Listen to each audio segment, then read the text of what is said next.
Perintah abadi Tuhan, Allah berfirman kepada Abraham, engkau harus berpegang pada perjanjianku, engkau dan keturunanmu, turun-temurun. Inilah perjanjianku, yang harus kau pegang, antara aku dan engkau dan keturunanmu, yakni setiap laki-laki di antaramu harus disunat. Engkau harus menyunat kulit khatanmu, sebagai tanda perjanjian antara aku dan engkau. Setiap laki-laki di antaramu harus disunat pada umur 8 hari, baik budak yang lahir di rumahmu, maupun yang dibeli dengan uang dari orang asing, yang bukan keturunanmu. Baik yang lahir di rumahmu maupun yang dibeli dengan uangmu, keduanya harus disunat. Demikianlah perjanjianku dengan dagingmu menjadi perjanjian yang kekal.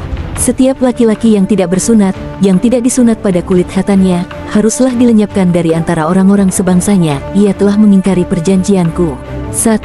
Ayat Alkitab yang dikutip sangat jelas, berbicara tentang sunat fisik.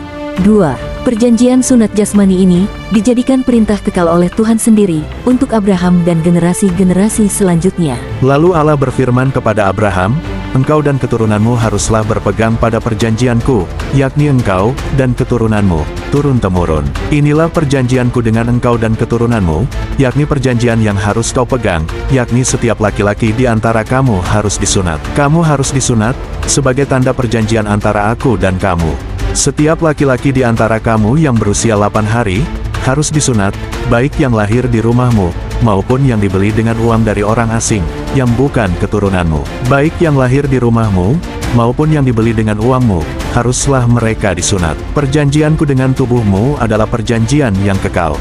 Setiap laki-laki yang tidak bersunat, yang belum disunat secara jasmani, akan dilenyapkan dari antara orang-orang sebangsanya. Ia telah mengingkari perjanjianku. Bagian ini menyatakan bahwa Tuhan memberikan perintah ini kepada Abraham dan keturunan fisiknya. Para hamba asing juga harus disunat, karena mereka berada di bawah pimpinan Tuhan Israel, dan dianggap sebagai anggota rumah tangga. Orang Kristen bukan Yahudi, bukanlah keturunan Abraham secara fisik.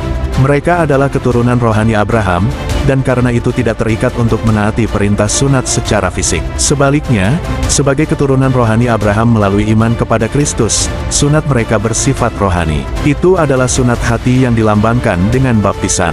Kamu semua adalah anak-anak Allah, karena iman di dalam Yesus Kristus. Karena kamu semua, yang dibaptis dalam Kristus, telah mengenakan Kristus. Tidak ada lagi orang Yahudi atau orang Yunani, tidak ada lagi hamba atau orang merdeka, tidak ada lagi laki-laki atau perempuan, karena kamu semua adalah satu di dalam Kristus Yesus. Jikalau kamu milik Kristus, maka kamu juga adalah keturunan Abraham dan berhak menerima janji Allah.